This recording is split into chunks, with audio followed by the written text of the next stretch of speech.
ഒരു മനുഷ്യനങ്ങ് മരണപ്പെട്ടു പോയാൽ അവന്റെ സമ്പത്ത് വരൂല, അവന്റെ മക്കള് വരൂല. വരുന്നതാരാണ്? സുഹൃതങ്ങൾ മാത്രമാണ്, നല്ല കാര്യങ്ങൾ മാത്രമാണ്. എന്നിട്ട് ഖബറിലേക്ക് നമ്മൾ ഇറങ്ങിച്ചെന്നാലോ ആർക്കാ ധൈര്യമുള്ളത്? ആർക്കാ തന്റെ ഇടമുള്ളത്? ആർക്കാ ആർജവമുള്ളത്? ഖബറിന്റെ അകത്തളത്തിൽ പോയി തന്റെ ഇടമുള്ള മക്കളുണ്ടോ കിടക്കാൻ? ഒരു പാതിരാത്രി സമയത്ത് എല്ലാവരും മരിച്ചു കിടക്കുന്ന പാനൂരിലെ പള്ളി ഖബർസ്ഥാനിൽ ഒരു ഖബറെടുത്തിട്ട് മരിക്കാതൊന്നു പോയി ഖബറിനകത്ത് രാത്രിയിൽ കിടക്കാൻ ധൈര്യമുള്ള ഏതെങ്കിലും പിതാവിന്റെ മകനുണ്ടോ? ആർജവമുള്ള തന്റെ ഇടം കാണിക്കാൻ പറ്റുന്ന ആരേലും ഉണ്ടോ? ഒരാൾക്കും ധൈര്യം വരത്തില്ല, ഒരാൾക്കും ആർജവം ഉണ്ടാകത്തില്ല. ഖബറെന്നു കേട്ടാൽ തൽക്ഷണം ഞെട്ടേണ്ടതാ, കണ്ടാലുടൻ വാവിട്ടു നീ കരയേണ്ടതാ.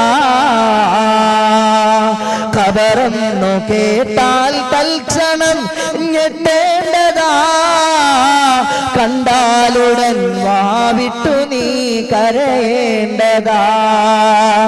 മേടയ്ക്കു പകരം മാളമാ സുബ്ഹാനാ, മേടയ്ക്കു പകരം മാളമാ സുബ്ഹാനാ.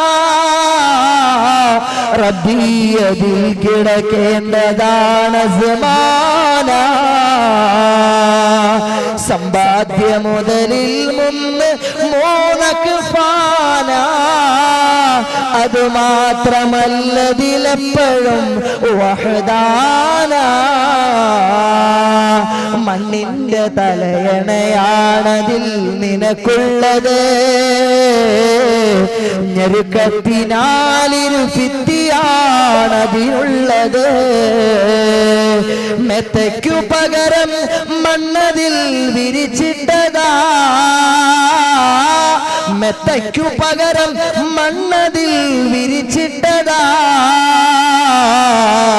സുബ്ഹാന റബ്ബി, ഇരുളിനാൽ പെയിന്റിട്ടതാ.